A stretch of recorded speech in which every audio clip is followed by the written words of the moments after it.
A partir do ato institucional de dezembro de 68, ficou para nós muito claro de que nós íamos ser expulsos da universidade.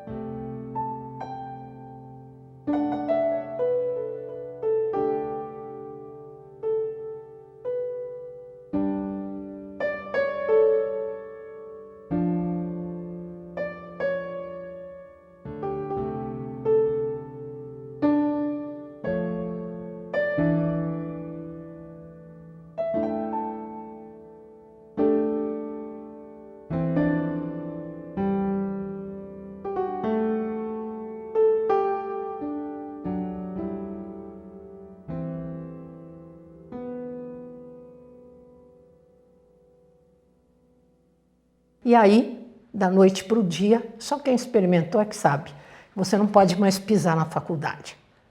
E eu ouvi a minha aposentadoria no Jornal do Brasil. O sujeito que assinou aquela história de Abilton era o Gama, que tinha sido reitor da Universidade de São Paulo. Quer dizer, essas duas políticas estavam assim, né?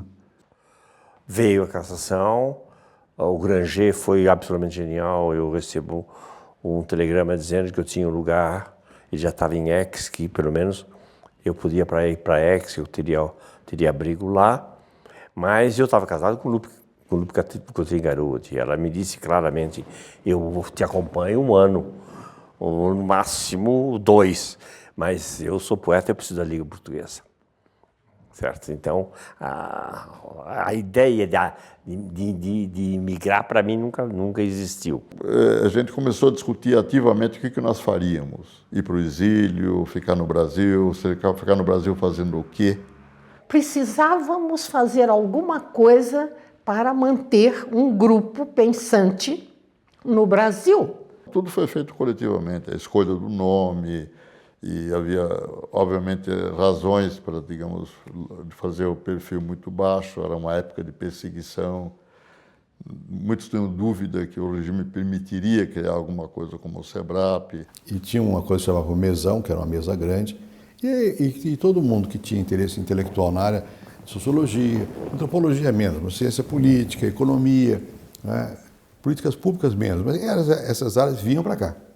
Né? E discutíamos muito, então tínhamos com certa regularidade, além de se discutir os trabalhos feitos aqui.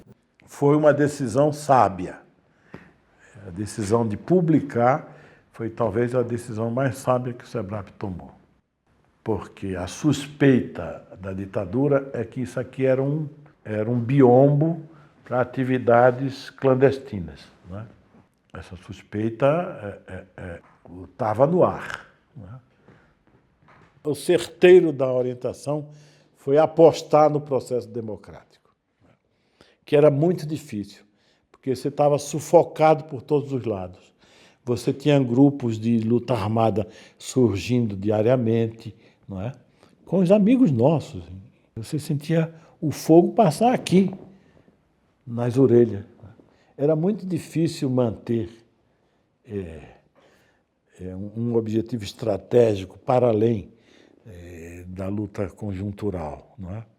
E esse foi, acho que o Fernando Henrique, quem percebeu isso melhor e formulou como um programa. Você, dos anos 70 em diante, especialmente na segunda metade dos 70, o tema para nós aqui era democracia.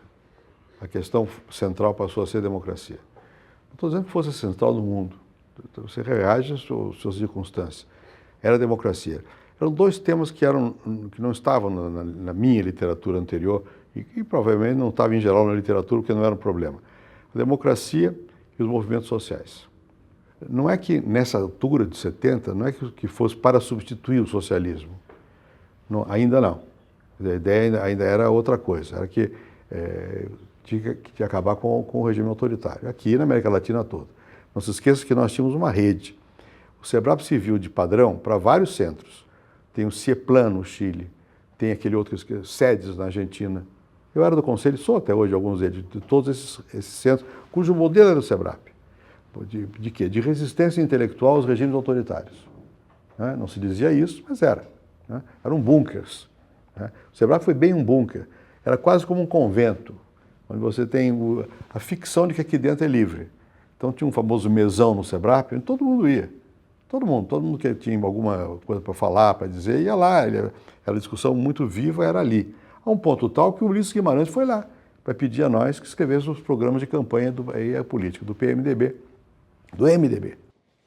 Quando o Ulisses Guimarães nos pediu para fazer o programa do anticandidato em 74, não foi o SEBRAP que fez, desde logo, foi um grupo que estava Fernando Henrique, eu, Chico Verfó, Maria Hermínia Tavares de Almeida, Luiz Werneck Viana, nem Poussin entrou, que ele não acreditava. Quando se cria o PT, é um divisor de águas, porque uma boa parte da esquerda fica no PMDB. Não todos vão para o PT, há uma divisão meio pela metade e isso atinge aqui o centro. Chico de Oliveira, o Vinícius, eu, vamos para o PT. O Fernando Henrique, o Serra, e o Vilmar, o Jair Brandão, a Elza não vão e ficam no PMDB. Agora, como velhos amigos que éramos todos naquela altura, isso não cria nenhum antagonismo pessoal, nenhuma disputa. O início dos estudos de movimentos sociais e do que veio a ser organizações não governamentais foi aqui. Todos os grandes temas da sociologia latino-americana e do debate brasileiro cruzaram aqui.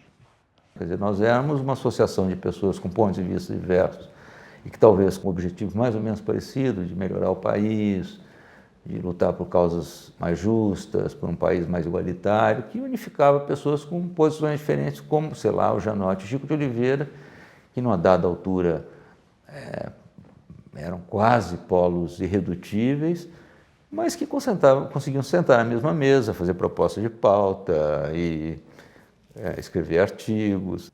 Quantas pessoas não passaram por aqui que foram ministros de Estado? Enfim, também tem que considerar que o SEBRAP, de alguma maneira, se converteu no Brasil, né?